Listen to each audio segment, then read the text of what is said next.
السلام علیکم ناظرین، آپ کو معلوم ہے ہمارے چاروں طرف لمبے لمبے اونچے اونچے پہاڑ اور ان پہ چادر تنی ہوئی ہے برف کے، اور بہت ہی خوبصورت منظر، اور آپ انگلینڈ کا منظر آپ دیکھ رہے ہیں، اور یہاں کے لوگ اپنی آئینی حق ادا کرنے کے لیے موسم کے سختیوں کو جھیل رہے ہیں، اس کے باوجود اپنی آئینی حق ہیں اس کو ادا کرنے کے لیے مختلف ایکٹیویٹیز میں وہ حصہ لے رہے ہیں۔ اور میرا مطلب یہ کے پی کے کا بہت بڑا ضلع چترال میں موجود ہوں۔ چترال کا اپر ڈسٹرکٹ بونی ہیڈ کوارٹر میں آپ سے مخاطب ہوں، اور یہاں سے سیاسی ہلچل کے بارے میں آپ کو بتاؤں گا کہ اس وقت یہاں سیاسی ہلچل بہت ٹھنڈے موسم، یخ بستہ موسم کے ساتھ شدید گرما گرمی آپ کو دیکھنے کو ملے گا سیاسی حوالے سے۔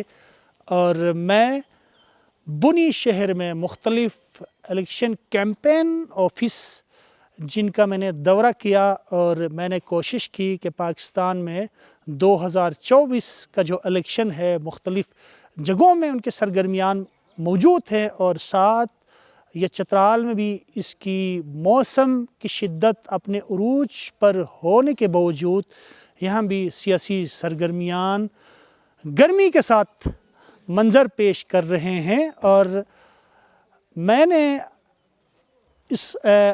نے بنی شہر کے اندر یہاں جو الیکشن کیمپین آفس جو دیگر پارٹیز کے یہاں موجود ہے ان کا دورہ کیا ہے، مختصر سا ان کا حوالہ آپ کو بتاؤں گا۔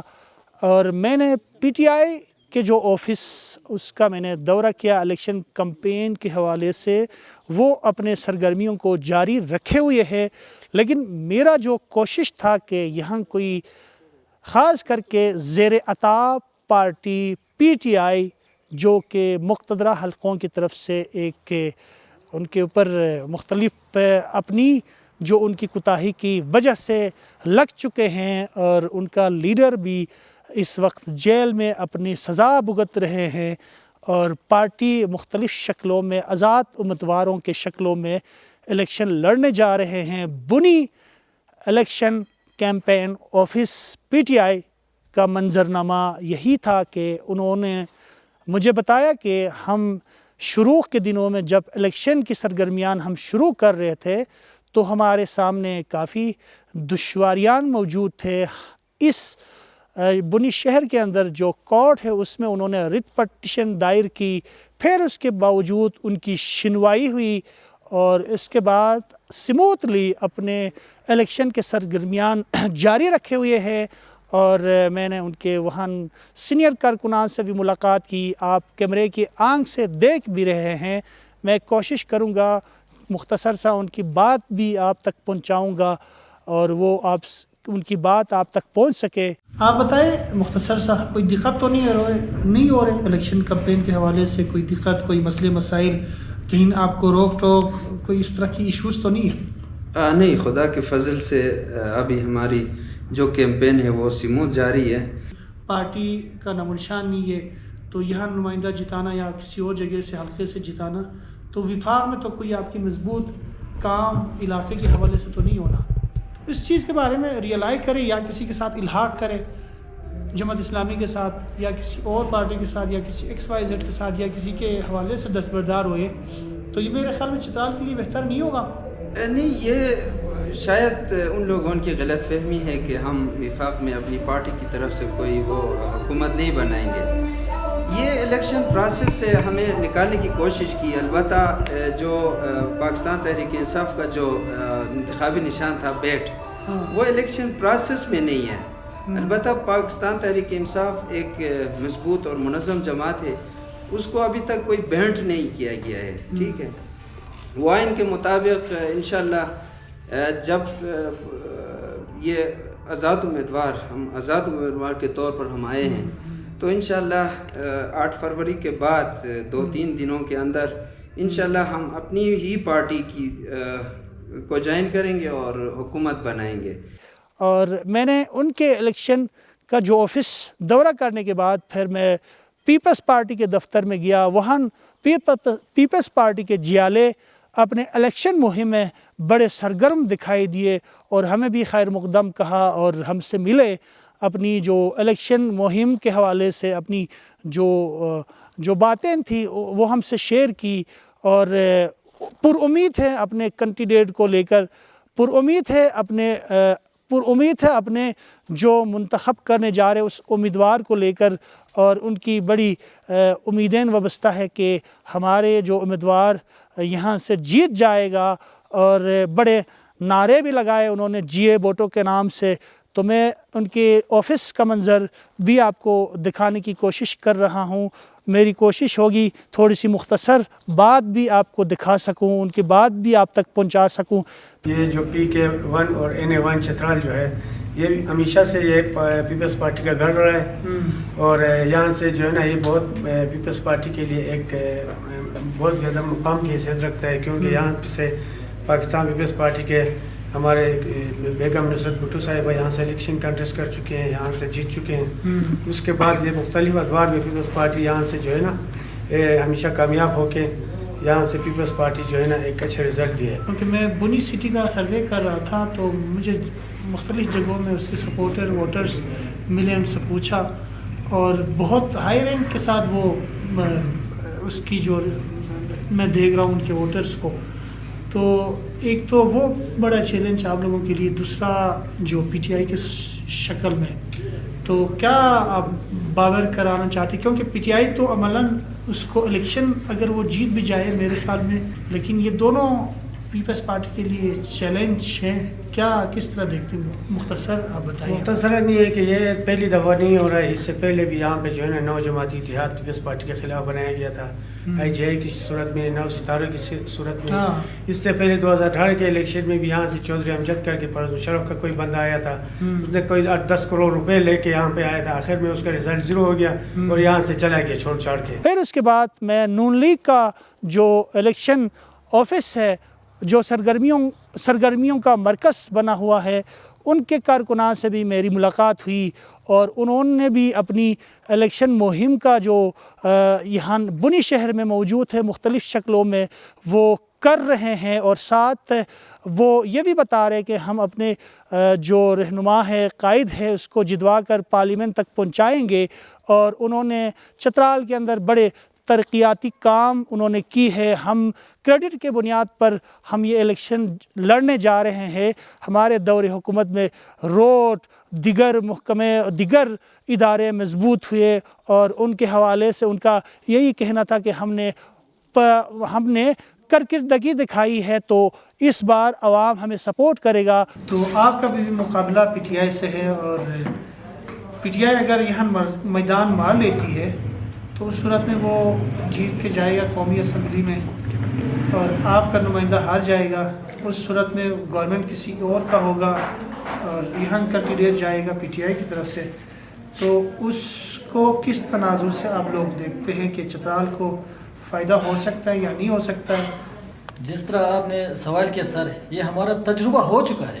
آپ ابھی سوال کر رہے ہیں، ہم 1999 کے بعد مرکز میں کسی اور کی نمائندگی حکومت ہوتی ہے اور ہم نمائندے حسب اختلاف پہ بھیجتے ہیں. ہر وقت عبدالاکبر صاحب کو بھیج دیا، اس کے بعد محی الدین صاحب کو بھیج دیا، وہ بھی حسب اختلاف کا نمائندہ تھا.